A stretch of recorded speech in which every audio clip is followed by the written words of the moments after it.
الحمد لله وكفى والصلاة والسلام على سيد الرسل وخاتم الأنبياء وعلى آله وأصحابه الذين أوفوا عهدا الذين هم خلاصة العرب الأربع وخير الخلائق بعد الأنبياء. أما بعد فأعوذ بالله من الشيطان الرجيم. بسم الله الرحمن الرحيم. يا أيها الذين آمنوا استجيبوا لله وللرسول إذا دعاكم لما يحييكم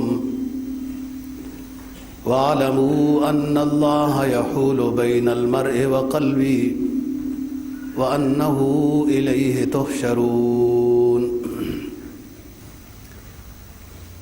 قال النبي صلى الله عليه وسلم إن قلوب بني آدم بين إصبعين من أصابع الرحمن كقلب واحد يصرفه كيف يشاء. صدق الله العظيم وصدق رسوله النبي الأمي الكريم ونحن على ذلك لمن الشاهدين والشاكرين والحمد لله رب العالمين.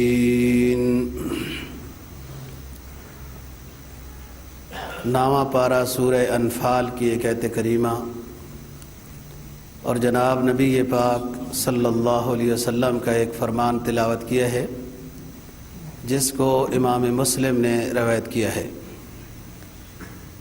فرمایا یا ایھا الذین آمنوا استجیبوا للہ وللرسول اذا دعاکم. اے ایمان والو کہا مانا کرو اللہ کا اور اللہ کے رسول کا جب وہ تمہیں بلائیں. اذا دعاکم اللہ اور اللہ کے رسول کی بات کا جواب دیا کرو، کہا مانا کرو جب اللہ اور اس کا رسول تمہیں بلائے. لما یحییکم اس لیے کہ اس میں تمہاری زندگی ہے.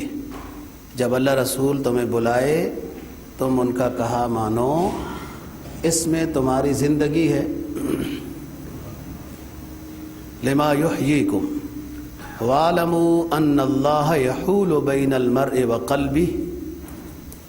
سمجھ لو، جان لو کہ انسان اور اس کے دل کے درمیان اللہ تعالی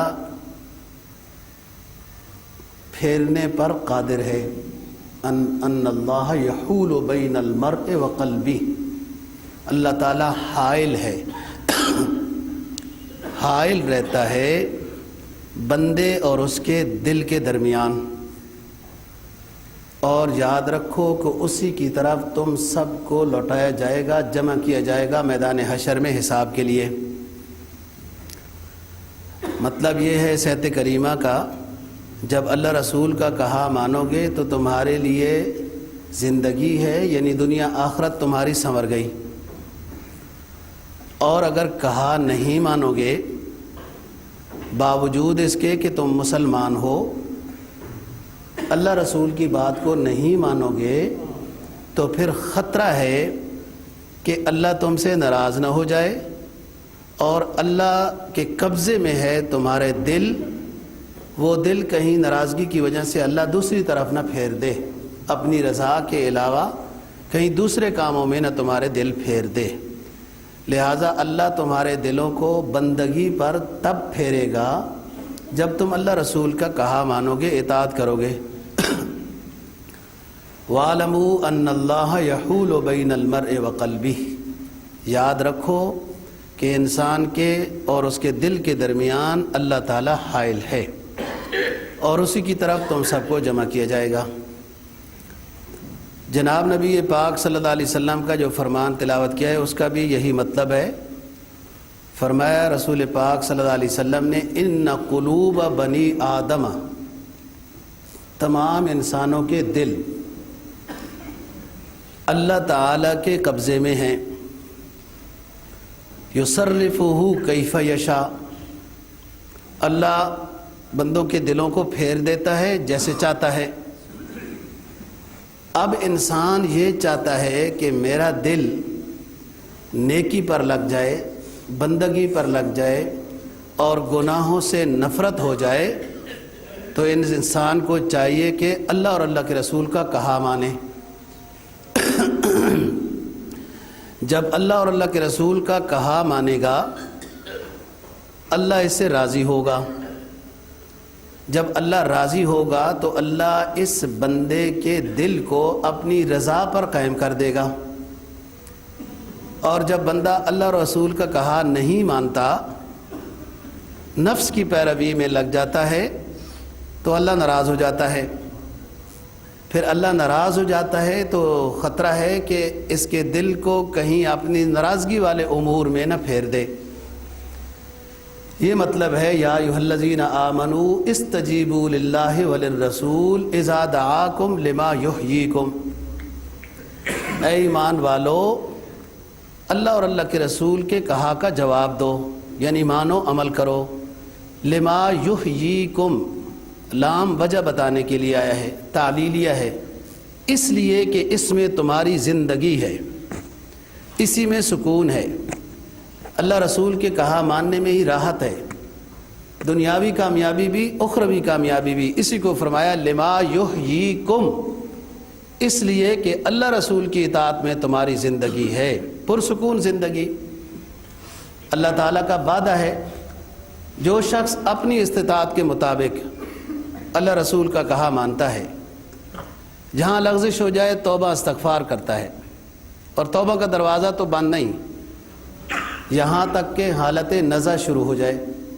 ہر بندے کے لیے توبہ کا دروازہ بند نہیں ہے، یہاں تک کہ اس بندے کے لیے حالت نزع شروع ہو جائے، پاؤں سے روح نکلنا شروع ہو جائے، اور پھر اس وقت یہ بندہ توبہ کرے، ایمان لائے، استغفار کرے تو قبول نہیں ہے۔ اس سے پہلے تو توبہ کا دروازہ کھلا ہے۔ تو فرمایا کہ اللہ اور اللہ کے رسول کی اطاعت کرو، اس میں تمہاری دنیاوی زندگی بھی کامیاب گزرے گی، اور اخروی تو ہے ہی ہے۔ پھر وہاں تو کئی گنا ملتا ہے۔ 14ویں پارے میں فرمایا من عمل صالحا من ذکر او انثی وهو مؤمن فلنحیینہ حیاتا طیبہ ولنجزینہم اجرہم باحسن ما کانوا یعملون، سورہ نحل۔ فرمایا جو شخص نیک اعمال کرتا ہے، خواہ مرد ہے یا عورت ہے، اور ہے ایمان والا، من عمل صالحا من ذکر او انثی وهو مؤمن فَلَنُحْيِيَنَّهُ حَيَاتًا طَيِّبَةً، پہلا انعام یہ ہے جب ہم اس سے راضی ہو جاتے ہیں، اس کو یہ دنیاوی زندگی پرسکون عطا کرتے ہیں، حیاتاً طیبہ، پاکیزہ زندگی عطا کر دیتے ہیں، گندے ماحول سے اس کو بچا لیتے ہیں، گندے چیزوں سے، کھانے پینے سے، گند سے، گندے ماحول سے، گناہوں سے اس کو بچا لیتے ہیں، اس کو پاکیزہ پرسکون زندگی عطا کرتے ہیں۔ یہ تو دنیا ہو گئی۔ وَلَنَجْزِيَنَّهُمْ أَجْرَهُمْ بِأَحْسَنِ مَا كَانُوا يَعْمَلُونَ، اللہ اور اللہ کے رسول کے کہا ماننے والوں کو ہم اس کے نیکیوں پر آخرت میں اس کو اجر اتنا عطا کریں گے کہ ان اعمال سے وہ اجر زیادہ ہوگا جو اس نے نیک اعمال کیے ہیں دنیا میں، اور کم از کم اس کا اعلان 10 گنا ہے۔ تو بات کر رہا ہوں کہ انسان کو ہر وقت یہ فکر رہنی چاہیے کہ مجھ سے کہیں اللہ اور اس کا رسول ناراض نہ ہو جائے، اور زندگی کے ہر پہلو میں شریعت کے حکم کو تلاش کرے کہ اس جگہ پہ مجھے اپنا مذہب، میرا دین، میری شریعت کیا کہتی ہے کہ اس وقت میں نے کیا کرنا ہے۔ کاروبار کر رہا ہوں یا گھر میں داخل ہو رہا ہوں یا نکل رہا ہوں یا بچوں کی تربیت کر رہا ہوں، کیا کچھ کر رہا ہوں، مجھے اس وقت میرا دین کیا کہتا ہے۔ جب اس کے مطابق وہ عمل کرے گا تو اللہ تعالیٰ اس کے دل کو نیکی کے اوپر پھیر دے گا۔ حدیث میں جناب نبی پاک صلی اللہ علیہ وسلم کا فرمان ہے کہ یوں دعا کیا کرو، یا مقلب القلوب ثبت قلبی علی دینک ثبت قلبی علی طاعتک، اے دلوں کے پھیرنے والے ہمارے دل کو اپنی بندگی پر ثابت قدم کر دے۔ تو یہ ثابت قدم تب ہوگا کہ جب ثابت قدم والے کچھ اعمال لے کے آئیں گے نا، انسان سے جتنا ہو سکتا ہے نیکی کے لحاظ سے اتنا کرے، اور پھر اس کے بعد اللہ سے دعا مانگتا رہے، آگے ہمت مانگتا رہے، آگے اللہ سے توفیق مانگتا رہے۔ اور یہی قلب جب اطاعت کی طرف جاتا ہے، یہی قلب جب اطاعت کی طرف جاتا ہے تو معرفت الہیہ کا مستحق بن جاتا ہے، جس میں یہ دنیا میں بھی کمال پر ہوتا ہے اور آخرت کے لحاظ سے نجات پر ہوتا ہے۔ اس قلب کو جو اللہ کی اطاعت میں، اللہ کے رسول کی اطاعت میں ہے، نیکی کی برکت سے ایسا نور اور روشنی نصیب ہوتی ہے کہ پھر اس کو معرفت الہیہ نصیب ہو جاتی ہے، اس کو تمام کائنات کے حقائق سمجھ میں آ جاتے ہیں۔ قرآن مجید نے ایسی ترتیب کے ساتھ بات کی ہے معرفت کو حاصل کرنے کے لیے۔ فرمایا ان فی خلق السماوات والارض واختلاف اللیل والنہار لآیات لأولی الالباب الذین یذکرون اللہ قیاما وقعودا وعلی جنوبہم ویتفکرون فی خلق السماوات والارض ربنا ما خلقت ھذا باطلا سبحانک۔ اللہ تعالیٰ نے جو لیل و نہار، دن رات، موسم کی تبدیلی وغیرہ یہ نظام بنایا ہے، عقل والے اس میں غور و فکر کرتے ہیں۔ کون عقل والے؟ الذین یذکرون اللہ قیاما وقعودا وعلی جنوبہم، یہ ہر پہلو پہ اللہ کو یاد کرتے ہیں۔ عقل والے کون ہیں؟ جو ہر پہلو پہ اللہ کو یاد کرتے ہیں۔ یذکرون اللہ قیاما وقعودا وعلی جنوبہم، کھڑے بیٹھے لیٹے پہلو کے بل جیسے حالت ہو اللہ کو یاد کرتے ہیں، یعنی ذکر الہی کرتے ہیں، ذکر الہی کرتے ہیں۔ سبحان اللہ، الحمدللہ، اللہم صلی علی محمد، درود شریف پڑھتے ہیں، ذکر کرتے ہیں۔ اگلا مقام ہے معرفت کا، وَيَتَفَكَّرُونَ فِي خَلْقِ السَّمَاوَاتِ وَالْأَرْضِ رَبَّنَا مَا خَلَقْتَ هَذَا بَاطِلًا سُبْحَانَكَ۔ ذکر و اذکار کے بعد ذکر و اذکار کی مدد سے اس کے دل کی تعمیر ہوگی، دل میں نور آئے گا۔ جب ذکر و اذکار کی برکت سے گند دور ہوگا، زنگ دور ہوگا، گناہوں کی علائش اور کثافت دور ہوگی، دناعت دور ہوگی، نور آئے گا۔ جب ذکر و اذکار کی برکت سے دل میں نور آئے گا تو پھر یہ اس منزل سے اگلی منزل میں سفر کرے گا، اور وہ اگلی منزل ہے وَيَتَفَكَّرُونَ فِي خَلْقِ السَّمَاوَاتِ وَالْأَرْضِ۔ اللہ نے یوں نہیں فرمایا کہ عقل والے وہ ہیں جو کائنات میں غور و فکر کرتے ہیں اور پھر ذکر کرتے ہیں، نہیں، ذکر پہلے لایا۔ اولی الالباب الذین یذکرون اللہ قیاما وقعودا، عقل والے کون ہیں؟ جو اللہ کو یاد کرتے ہیں۔ جب کثرت سے اللہ رسول کو یاد کریں گے تو ان کے دل کی تعمیر ہوگی، تزکیہ نفس ہوگا، دل پاک ہوگا، تو پھر مقام ملے گا وَيَتَفَكَّرُونَ فِي خَلْقِ السَّمَاوَاتِ وَالْأَرْضِ، کہ وہ جو چیز بھی وہ دیکھیں گے ان کو ہر چیز میں اللہ رب العزت کی قدرت کی جھلک محسوس ہوگی، اور یہ ہے معرفت۔ یہ يَتَفَكَّرُونَ فِي خَلْقِ السَّمَاوَاتِ وَالْأَرْضِ۔ حضرت حسن بصری رحمہ اللہ تعالیٰ کا مقولہ مشہور مقولہ ہے اور اجلہ تابعین میں سے ہیں۔ فرماتے تھے کہ کئی رکعات نفل پڑھ لینے سے تھوڑی دیر اللہ کی کائنات میں غور و فکر کرنا یہ بہتر ہے۔ کئی رکعات نفل پڑھنے سے عبادت ہو گئی، نیکی ملے گی۔ کائنات ربانی میں غور و فکر کرنے سے اللہ کا قرب اور معرفت نصیب ہوگا، اس کو ہر چیز اس کو محسوس ہوگی کہ اس میں یہ بھی فائدہ ہے، یہ بھی فائدہ ہے، یہ اللہ کی مہربانی ہے، یہ اللہ کی قدرت ہے۔ سبحانک ربنا ما خلقت ھذا باطلا سبحانک، اس مقام پہ پہنچے گا، ذکر اذکار کرے گا، تعمیر ہوگی۔ وَيَتَفَكَّرُونَ فِي خَلْقِ السَّمَاوَاتِ وَالْأَرْضِ ربنا ما خلقت ھذا باطلا سبحانک۔ جب کائنات میں غور و فکر کرے گا، گلستان میں جا کے ہر ایک گل کو دیکھا، تیری سی ہی رنگت تیری سی ہی بو ہے، کہ اس کو لوگوں نے تو پھول دیکھے باغ میں جا کے، پھول ہے، خوشبو آ رہی ہے، اور اس عارف نے جو یتفکرون فی خلق السماوات والارض کے مقام پر ہے، یہ کہے گا واہ میرے رب، تو نے اس پھول میں رنگ کیسے ڈالا، اس میں خوشبو کیسے ڈالی، اس کی رگیں کیسی پیاری بنائی، اس کی نسبت ادھر کئی بنانے والے خالق کی طرف، یہ ہے تفکرون فی خلق السماوات والارض۔ اور کہے گا کیا، ربنا ما خلقت ھذا باطلا سبحانک، کوئی چیز بھی میرے رب تو نے نکمی نہیں بنائی، ہر چیز ہی فائدہ مند ہے۔ ہاں ہمیں کوئی چیز نکمی نظر آئے تو اس کا مطلب یہ ہے کہ ہماری سوچ، ہماری فکر، ہمارا علم، ہماری جستجو، تجسس، استقراء یہ ناقص ہے، ہم اس کی حقیقت کو سمجھ نہیں سکے۔ اللہ نے کوئی چیز بے مقصد پیدا نہیں کی ہے۔ یتفکرون فی خلق السماوات والارض ربنا ما خلقت ھذا باطلا سبحانک۔ اور یہ کب ہوگا؟ کہ جب نیکی کا رجحان ہوگا، اللہ رسول کی یاد ہوگی، اطاعت اس کی زندگی کا اصل مقصد ہوگا کہ اللہ رسول کی اطاعت کرنی ہے۔ جہاں ذرا سی غلطی ہو گئی توبہ اور استغفار میں، اور اسے یہ عقیدہ، اس کا یہ عقیدہ ہے اور پکا عقیدہ ہے کہ میرے کسی گناہ کرنے کی وجہ سے رزق میں اضافہ نہیں ہوگا، میری کسی نیکی کی وجہ سے میرا رزق باندھیا زیادہ یا ایسا نہیں، وہ اللہ کی طرف سے امر ہے، مجھے جو حکم ہے وہ میں نے کرنا ہے، اور وہ اطاعت ہے اللہ اور اللہ کے رسول کی۔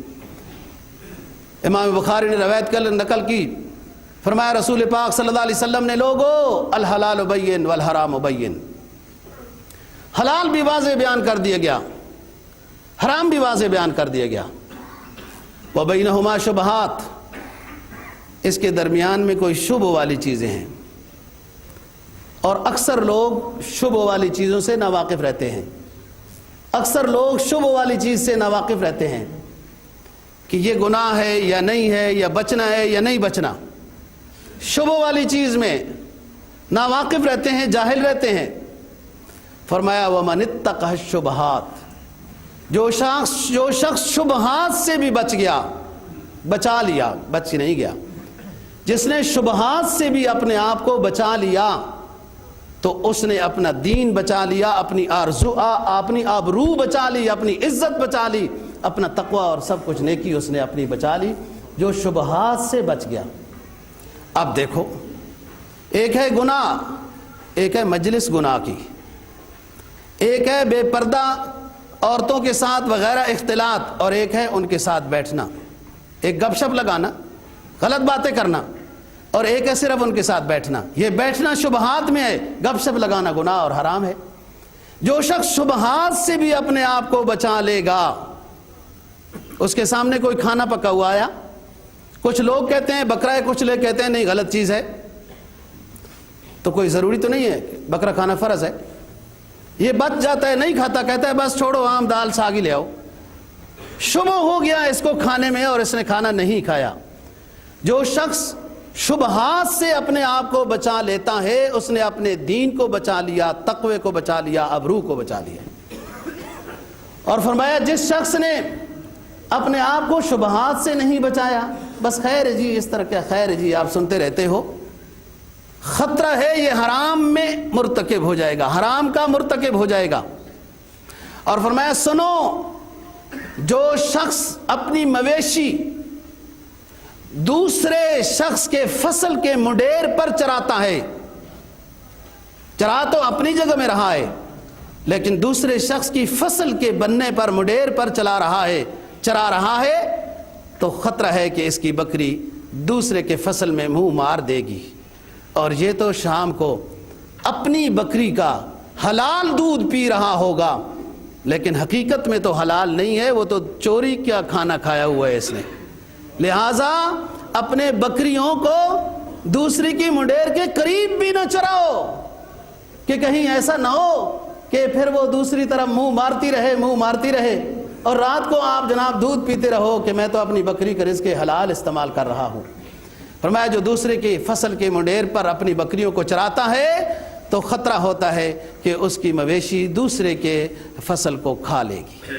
اور فرمایا سنو، ہر بادشاہ کی حکومت کے کچھ حد بندیاں ہوتی ہیں، لوگ دیواریں بھی بناتے ہیں، یہاں تک ہماری حکومت ہے، آگے دوسری حکومت شروع ہوتی ہے۔ سنو، دنیا میں جس طرح ہر حکومت کی حد بندیاں ہوتی ہیں کہ یہاں تک ہماری سرحد ہے، ایسے سنو اللہ رسول کی بھی حد بندیاں ہیں، اور وہ محارم ہیں، وہ حرام چیزیں ہیں۔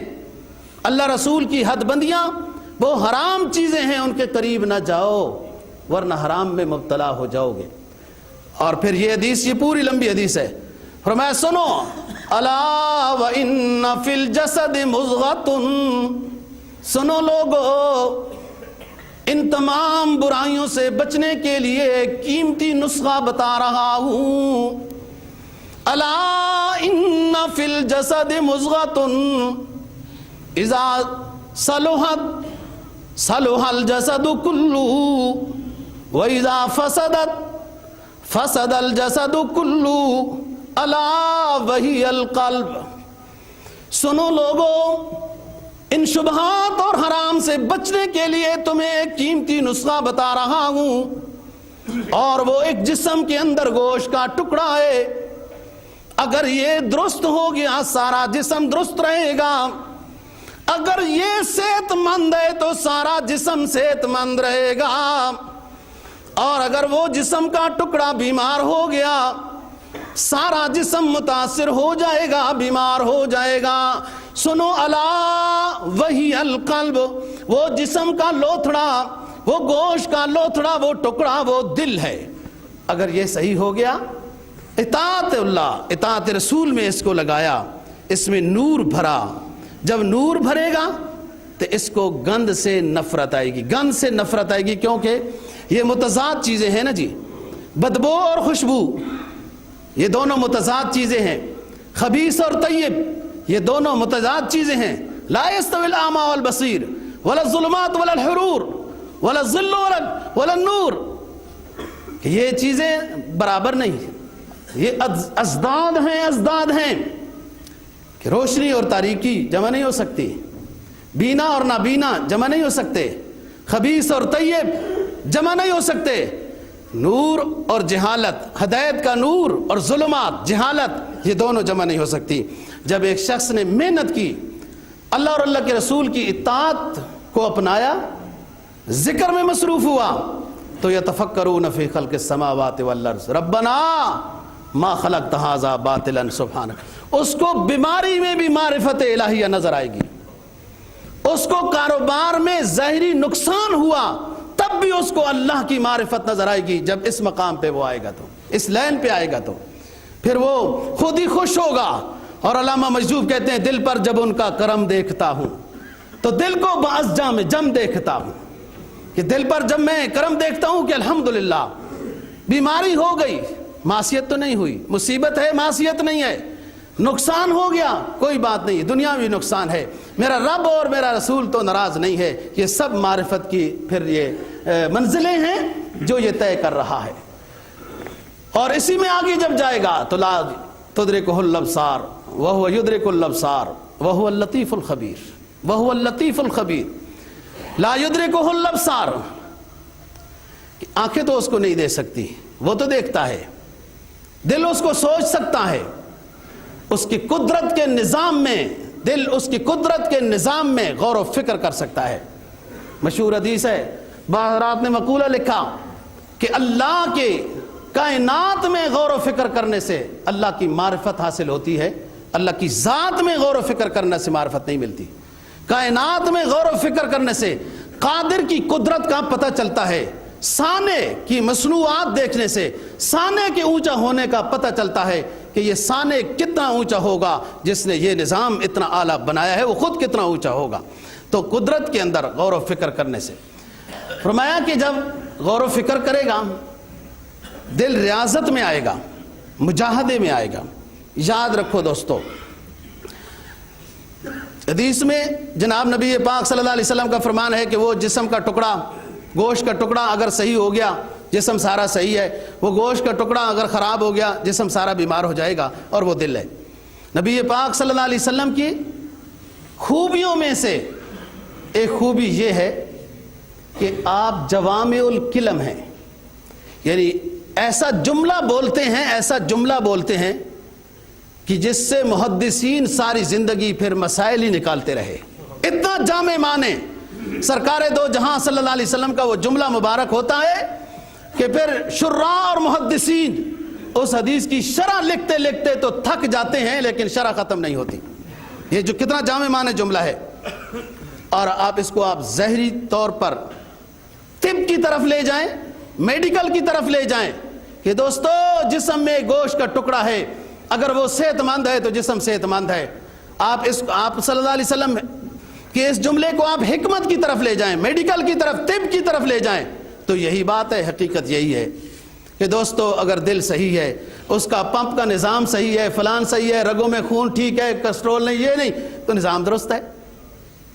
اور اگر ذرا سا کچھ گڑبڑ ہو گیا تو بالکل پورا جسم بے چین ہو جائے گا. نہ کھانا اچھے سے اچھا لگے گا، نہ اچھے سے اچھا بستر اچھا لگے گا، کوئی چیز ہی اس کو صحیح نہیں لگے گی. اب اس کو آپ روحانیت کی طرف لے کے آئیں. یہ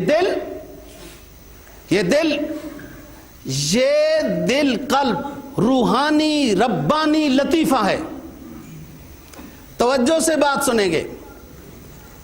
یہ دل روحانی ربانی لطیفہ ہے. پہلا تو وحی القلب میں نے طب بیان کر دی کہ اس میں طب کی بات بھی ہے. اگر دل صحیح ہے، صحت مند ہے اور بلڈ پریشر ٹھیک ہے وغیرہ تو ماشاءاللہ نظام صحیح ہوتا ہے ظاہری جسم کا. آپ ادھر آئیں روحانیت کی طرف. کسی نے انسانی دل کو چیر کے نہیں دیکھا. یہ دنیا کا ایک ڈاکٹر ہے جس نے دل کو چیرا ہے، اور ایک شخص ہے جس کے دل کو چیرا گیا، بس. باقی سارے بائی پاس کرتے ہیں. یہ تو ہمارے پڑوس میں آگے پیچھے سب ڈاکٹر ہی ڈاکٹر ہیں. آپ پوچھو نا کہ جس کی رگیں بند ہو جائیں وہ کیا کرتے ہوتے ہیں. دل کو کوئی نہیں چیرتا، بائی پاس کرتے ہیں. یہ بند ہو گئی رگیں، ادھر سائڈ سے رگ لگا دیتے ہیں ایک اور، وہ بھی انسان کے جسم سے ہی نکال کے رگ لگا دیتے ہیں. بائی پاس کرتے ہیں. دل کو کوئی نہیں چیرتا.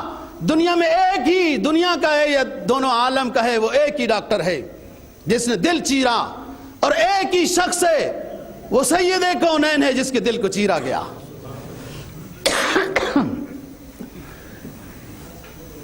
معراج کے سفر پر جانے سے پہلے جبرائیل امین نے آپ کے دل مبارک سینہ چاک کیا، دل مبارک کو باہر نکالا اور چاک کیا دل کو. دل کو اندر سے زمزم کے پانی سے دھویا، پھر دوبارہ رکھ دیا جیسے حکم ربانی تھا، اور سفر معراج کا شروع ہوا. ہم بات یہ معراج میں کریں گے، صرف آپ کو یہ بتانا تھا. ایک تو دل ہے، وہ جسم کا ٹکڑا ہے جو نظر آتا ہے، جانوروں کا بھی ہوتا ہے. ایک اس دل کے اندر روح ہے جس کو روحانی ربانی لطیفہ کہتے ہیں. وہی روح ہے جس روح کا تعلق انہی رگوں کے ساتھ جو انسان کے پورے جسم میں خون جاتا ہے، وہ روح جاتی ہے ساتھ، اور جس سے اس کی حیات وابستہ ہے. یہی وہ روح ہے کہ جو مشرکین مکہ نے یہودیوں کی مدد سے سرکار دو جہاں صلی اللہ علیہ وسلم سے سوال کیا تھا. اصحاب کہف کون تھے؟ سکندر ذوالقرنین کون تھا؟ اور تیسرا سوال فرمایا وَيَسْأَلُونَكَ عَنِ الرُّوحِ قُلِ الرُّوحُ مِنْ أَمْرِ رَبِّي. اے میرے محبوب، آپ سے پوچھتے ہیں روح کی حقیقت کیا ہے. فرما دیجئے سوال کرنے والوں کو روح کی حقیقت کو تم نہیں سمجھ پاؤ گے. بس اتنا سمجھ لو روح امر ربی ہے، روح امر ربی ہے. جب شکم مادر میں بچہ اپنے مختلف مراحل کو طے کرتا ہوا 4 مہینوں کے قریب پہنچ جاتا ہے تو اللہ فرشتہ بھیجتا ہے، اس میں میری روح ڈال دو، اس کی زندگی لکھ دو، اس کی عزت و ذلت لکھ دو، اس کا رزق لکھ دو. یہ تمام امور اس کے لکھے جاتے ہیں اور اس وقت روح ڈالی جاتی ہے. وہ امر ربی ہے. حقیقت کو تو کوئی نہیں جان سکا. علامہ ابن جوزی جیسے، علامہ ابن رازی جیسے، اور علامہ امام غزالی رحمہ اللہ اور بڑے بڑے صوفیاء بھی گزرے، روح کی حقیقت کو کوئی نہ پہچان سکا. سوال بھی جب ہوا تو جواب روح کی حقیقت نہیں بتائی گئی. روح کا معیار بتایا گیا، مقام بتایا گیا کہ وہ اللہ کے امر سے ایک روح انسان کے اندر ڈالی جاتی ہے اور وہ روح ربانی ہے۔ اب اپنے سبق کی طرف آئیں۔ جب اس روح کی صحیح اصلاح ہوتی ہے، صحیح تربیت یہ کرتا ہے، تو یہی روح اور یہی قلب پھر ایک ہو جاتے ہیں۔ اکثر جنگ رہتی ہے کہ نفس سرکش انسان کو غلط کاریوں کی طرف لے کے جانا چاہتا ہے۔ روح اور قلب ان کی آپس میں مطابقت ہوتی ہے۔ یہ روح اور قلب یہ چاہتے ہیں کہ انسان کو جو مفید چیزیں ہیں اس کی طرف لے کے جائیں، اور اس کے لیے جو مفید چیزیں ہیں وہ تعلیمات ربانی ہیں، اس کی طرف لے کے جائیں۔ جب یہ تعلیمات ربانی کی طرف جاتا ہے تو پھر یہ معلم ملائکہ بنتا ہے، یہ رشک ملائکہ بنتا ہے، یہ عالم علیین اس کا مقام سیر ہوتا ہے۔ بات سمجھتے جاؤ، جب یہ دل اللہ اور اللہ کے رسول کی اطاعت کرتا ہے تو دل روح آپس میں برابر ہوتے ہیں، مطابقت کے ساتھ ہوتے ہیں۔ خواہشات نفس تھوڑا دور لے کے جانا چاہتا ہے انسان کو، جب یہ تابع ہو جاتے ہیں خواہشات نفس بھی، کیونکہ اس کی ریاضت غالب ہے، اس کا مجاہدہ غالب ہے، اس کا تقوی غالب ہے، تو خواہشات نفس دب جاتی ہے، اس کی نیکی غالب ہو جاتی ہے، تو پھر یہ روح، یہ قلب، یہ انسان عالم علیین اس کا مقام سفر ہے، مقام سیر ہے اس کا عالم علیین میں، اور رشک ملائکہ ہے۔ اور یہی وہ چیز ہے جو اللہ تعالیٰ نے فخر کے ساتھ کہا تھا فرشتوں کو بھی کہ تم مشورہ دیتے ہو کہ انسان کیوں بناتا ہے؟ انسان کو وہ علوم حاصل کرنے کی میں صلاحیت عطا کر رہا ہوں جو تمہارے اندر نہیں۔ وَعَلَّمَ آدَمَ الْأَسْمَاءَ كُلَّهَا ثُمَّ عَرَضَهُمْ عَلَى الْمَلَائِكَةِ فَقَالَ أَنبِئُونِي بِأَسْمَاءِ هَؤُلَاءِ إِن كُنتُمْ صَادِقِينَ۔ آپ کہہ رہے ہو کہ انسان کو نہ بناؤ، تو سنو، انسان میں نے کوئی صلاحیت رکھی جو تم نے اب تمہارے اندر نہیں ہے۔ جب آدم کو بتایا کہ یہ کچھ بتاؤ، آدم بتانے لگ گئے۔ فرشتوں کو بتایا بتاؤ، تو نہ بتا پائے، تو کہنے لگے قالوا سبحانک ما لا علم لنا الا ما علمتنا، قالوا سبحانک، ہم نہیں جانتے میرے رب مگر اتنا ہی جانتے ہیں جتنا تو عطا کر دے۔ تو یہ انسان کا قلب، یہ انسان، یہ ڈھانچہ، یہ ایک معمولی چیز نہیں ہے، ایک بہت بڑا نظام قدرت ہے۔ یہ خود اپنے آپ کو گھٹیا کام کرنے کی وجہ سے بے قیمت بنا دے تو الگ بات ہے نا۔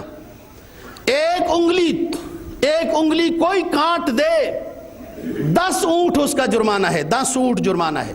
کسی نے اس انسان کی ایک انگلی کاٹ دی، 10 اونٹ جرمانہ ہے، 20 لاکھ روپے بنتا ہے ایک انگلی کی دیت، کیونکہ یہ قیمتی ہے۔ اور اگر اس انسان نے جرم کر دیا، کسی کی 10 درہم کی چوری کر لی، 10 درہم یا اس سے کچھ زیادہ کی چوری کر لی، تو اس کا ہاتھ دایاں کاٹنا حلال ہو گیا، اس لیے کہ اس نے اپنے آپ کو گناہ کر کے اپنے آپ کو بے قیمت کر دیا ہے۔ انسان ہے تو بہت اونچا، رشک ملائکہ ہے، اور جب اس کا دل صاف ستھرا ہوتا ہے، پاکیزہ ہوتا ہے، نور سے بھرا ہوا ہوتا ہے، تو اس کی سوچ کیا ہوتی ہے؟ میرا رب کتنا عظیم ہے، کتنی کائنات اس کی عظیم ہے، کتنے اونچے اس کے پیغمبر ہیں، کتنے اس نے لا تعداد، یہ اس کی سوچ ہوتی ہے، یہ اس کی سیر ہو رہی ہے، یہ اس کی سوچ ہو رہی ہے، یہ اس نیک انسان کا وسوسہ ہے، یہ اس نیک انسان کا خیال ہے، یہ نیک انسان کا تصور ہے۔ ایک نیک انسان کی سیر و تفریح کیا ہے کہ وہ کائنات کے نظام میں، یا میرے رب آپ نے پیغمبر کتنے پیارے بنائے، ہمارا پیغمبر سب سے اونچا بنایا، کتابیں کتنی اونچی بھیجیں، ہماری شریعت کی کتاب سب سے اونچی ہے، ساری کائنات، یہ اس کی سیر ہے۔ جب انسان کا دل پاک ہوتا ہے، سوچیں پاک ہوتی ہیں، اس کی سیر مقام علیین میں ہوتی ہے۔ اور اگر ادھر آؤ، اگر یہ گڑبڑ ہو گیا، دل اور روح تو برابر ہیں، یہ سوچتے ہیں، فکر میں رہتے ہیں، اس کو نیکی کی طرف لے کے جائیں۔ اور حدیث میں سرکار دو جہاں صلی اللہ علیہ وسلم کا فرمان ہے نا، جب پریشان ہو جائے تو، مضطرب ہو جائے، یہ کام کروں یا نہ کروں، استفتح بقلبک فإنہ افتیٰ بک، اپنے دل سے پوچھ، اپنے دل سے پوچھ، جب 2 کاموں میں تو تذبذب میں پڑ گیا، اپنے دل سے پوچھ، وہ تیرا سب سے بڑا مفتی ہے۔ جب تک بگڑا نہ ہو دل، ایمان والے کا دل اس کو سیدھے راستے کی طرف لیتا ہے، اس کی جو روح کی دوستی ہوتی ہے، میں یہ بتا رہا ہوں۔ اور اگر گڑبڑ ہو جائے کہ اس نے خواہش نفس کو امام بنایا، افرائیت من اتخذ الہہ ہوا، کیا آپ نے مخاطب اس شخص کو دیکھا ہے جس نے اپنا معبود اپنی خواہش نفس کو بنایا ہوا ہے؟ خواہش نفس تو برباد کرتی ہے، خواہش نفس گمراہی کی طرف لے کے جاتی ہے۔ اس کی تربیت کے لیے وحی آئی ہے۔ اس انسان کو امام وحی کو بنانا تھا، اس نے ماحول کو بنایا، رسم و رواج کو امام بنایا، خواہش نفس کو امام بنایا، وہ گڑھے میں ڈال کے گرائے گی۔ فرمایا نبی پاک صلی اللہ علیہ وسلم نے، آدھا عدوک نفسک، آدھا عدوک نفسک بین جنبیک، سب سے بڑا دشمن تیرے پاس ہے، تیرا نفس ہے، تیرے پہلو میں ہے، جو تجھے غلط تھوڑے سے مزے کی خاطر تجھے ہمیشہ کے لیے رسوا اور ذلیل کر دیتا ہے۔ یہ نفس، اس کی پیروی میں نہ جائے۔ بڑے بڑے لوگ اس نفس کی پناہ لیتے رہے اللہ سے کہ ہمارا رب ہماری حفاظت فرمائے۔ حضرت سورہ یوسف میں جو واقعہ بیان ہوا، مقولہ جدہ زلیخا ہے یا مقولہ یوسف ہے؟ سورہ یوسف 13واں پارہ شروع ہو رہا ہے، مقولہ زلیخا ہے یا مقولہ حضرت یوسف علیہ السلام ہے؟ مفسرین کی باتیں ہیں، ہے کیا؟ فرمایا وما ابرئ نفسی ان النفس لامارۃ بالسوء الا ما رحم ربی ان ربی غفور رحیم۔